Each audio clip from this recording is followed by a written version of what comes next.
بسم اللہ الرحمن الرحیم الحمد للہ رب العالمین والعاقبۃ للمتقین والصلاة والسلام علی سید الانبیاء والمرسلین۔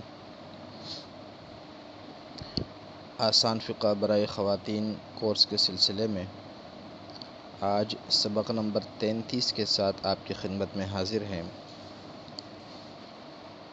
گزشتہ کل ہم نے نکاح کے مسائل کا سلسلہ شروع کیا تھا اور کل کے سبق میں نکاح سے متعلق کچھ ابتدائی باتیں آپ کے سامنے بیان کی تھی۔ آج اسی سلسلے کو مزید آگے بڑھائیں گے۔ چنانچہ آج کے سبق میں سب سے پہلے ہم نکاح کا حکم پڑھیں گے کہ شریعت کے اندر نکاح کا حکم کیا ہے۔ تو اس بارے میں تفصیل یہ ہے کہ اگر کسی شخص کو نکاح کی بہت زیادہ خواہش نہیں ہے، بلکہ یہ خواہش اعتدال کے درجے میں ہے، درمیانی درجے کی ہے، اور یہ شخص نکاح کرنے کے بعد اپنے اہل و عیال کی ضروری اخراجات برداشت کرنے کی صلاحیت بھی رکھتا ہے، تو اس صورت میں نکاح کرنا سنتی مؤکدہ ہے۔ اسی طرح وہ شخص جس کو نکاح کی خواہش بہت زیادہ ہو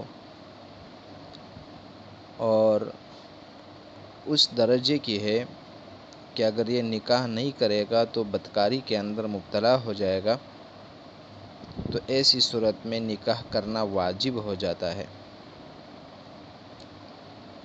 اسی طرح اگر نکاح کی خواہش بہت زیادہ ہے لیکن یہ شخص اپنے اہل و عیال کے ضروری حقوق ادا نہیں کر سکتا، تو اس صورت میں حکم یہ ہے کہ یہ شخص کثرت سے روزے رکھا کرے، کیونکہ روزہ رکھنے کی صورت میں اس خواہش میں کمی پیدا ہو جاتی ہے، اور پھر جب اتنی گنجائش اور وسعت پیدا ہو جائے کہ اہل و عیال کے حقوق ادا کر سکتا ہے تو پھر جا کر نکاح کرے۔ یہ ہے نکاح کا حکم۔ نکاح کے حوالے سے ایک اہم مسئلہ جو عموماً آج کل علماء کرام سے زیادہ پوچھا جاتا ہے وہ ہے آن لائن نکاح یا فون پر کسی عورت کے ساتھ نکاح کرنا۔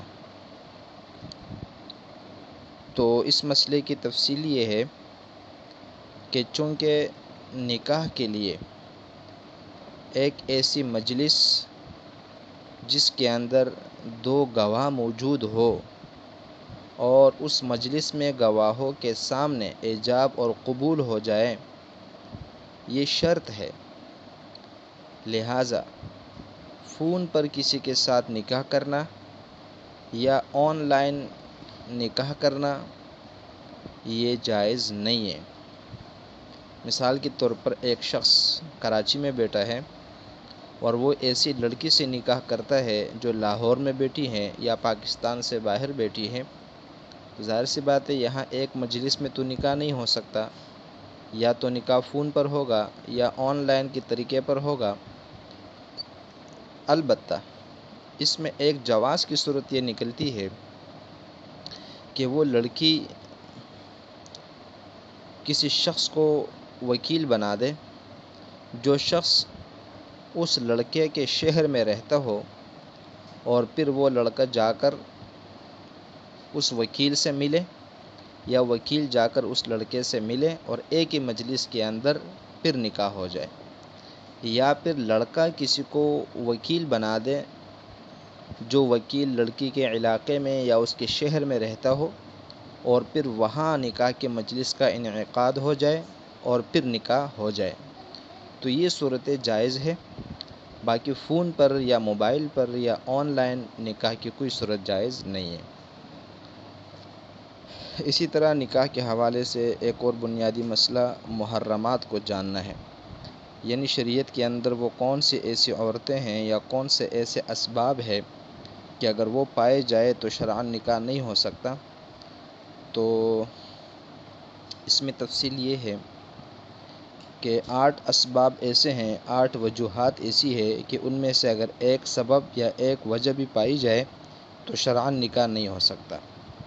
نمبر 1، قرابت یعنی نسبی رشتہ داری۔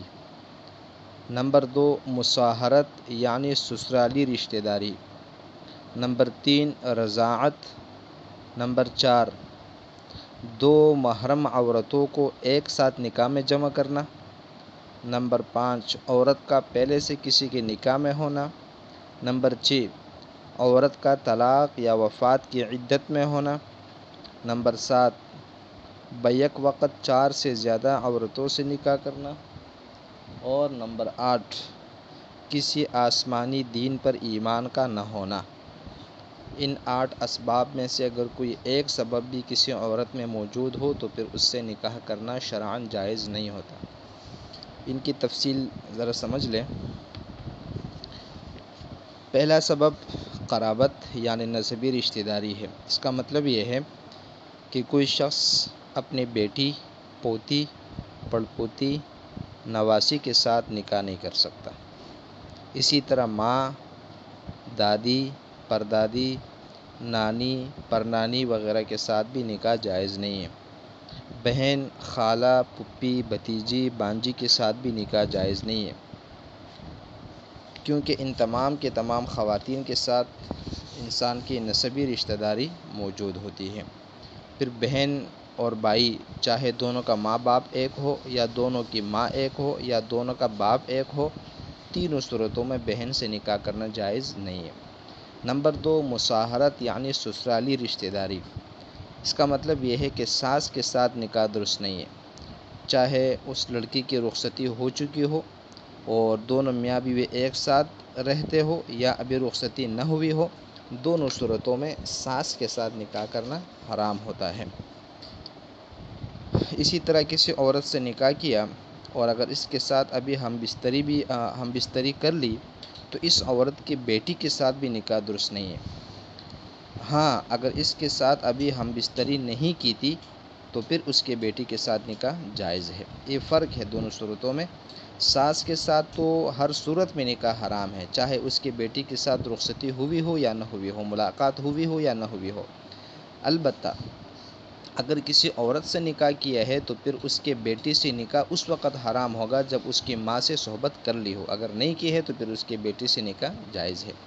اسی طرح باپ کی بیوی سے یعنی اپنی سوتیلی ماں سے بھی نکاح جائز نہیں ہے، چاہے باپ نے اس کے ساتھ صحبت کی ہو یا نہ کی ہو۔ اسی طرح بیٹے یا پوتے وغیرہ کی بیوی سے جو رشتے میں بہو لگتی ہے اس کے ساتھ بھی نکاح جائز نہیں ہے۔ اسی طرح کسی شخص نے کسی عورت کے ساتھ بدکاری کی تو اب اس عورت کی ماں اور اس کی اولاد کا اس مرد سے نکاح کرنا جائز نہیں ہے۔ اسی طرح کسی خاتون نے شہوت کے ساتھ کسی مرد کو ہاتھ لگایا تو اب اس عورت کی ماں اور اولاد کا اس مرد سے نکاح جائز نہیں ہے۔ اسی طرح اگر مرد نے کسی عورت پر شہوت سے ہاتھ ڈالا تو مرد اس کی ماں اور اولاد پر حرام ہو گیا ہے۔ اسی طرح کسی لڑکے نے اپنی سوتیلی ماں پر شہوت کے ساتھ ہاتھ ڈال دیا تو اب وہ عورت اپنے شوہر پر بالکل حرام ہو گئی ہے، اب کسی صورت میں وہ اپنے شوہر کے لیے حلال نہیں ہو سکتی۔ اسی طرح جس عورت کا شوہر نہیں ہے اور پھر بدکاری سے وہ حاملہ ہو جائے تو اس کا نکاح کسی سے کرایا جا سکتا ہے، لیکن بچہ پیدا ہونے سے پہلے اس کے ساتھ صحبت کرنا درست نہیں ہوگا۔ البتہ جس نے بدکاری کی ہے اگر اسی سے اس کا نکاح ہو جائے تو پھر صحبت درست ہے۔ اسی طرح تیسرا سبب ہے رضاعت کا۔ مطلب رضاعت سے کون کون سے رشتے حرام ہوتے ہیں، تو اس میں آسان اصول یہ ہے کہ جتنے رشتے نسب کے اعتبار سے حرام ہیں وہ تمام کے تمام رشتے دودھ پینے کی وجہ سے بھی حرام ہو جاتے ہیں۔ یعنی دودھ پینے والی بچی کا دودھ پلانے والی کے شوہر سے نکاح درست نہیں ہوگا کیونکہ وہ اس کا رضاعی باپ بن گیا ہے۔ اسی طرح دودھ شریک بہن بھائی کا نکاح بھی آپس میں درست نہیں ہے کیونکہ وہ آپس میں رضاعی بہن بھائی ہے۔ جس بچے کو عورت نے دودھ پلایا ہے اور اس کی اولاد سے اس عورت کا نکاح درست نہیں ہے کیونکہ وہ اس کی اولاد بن گئی ہے۔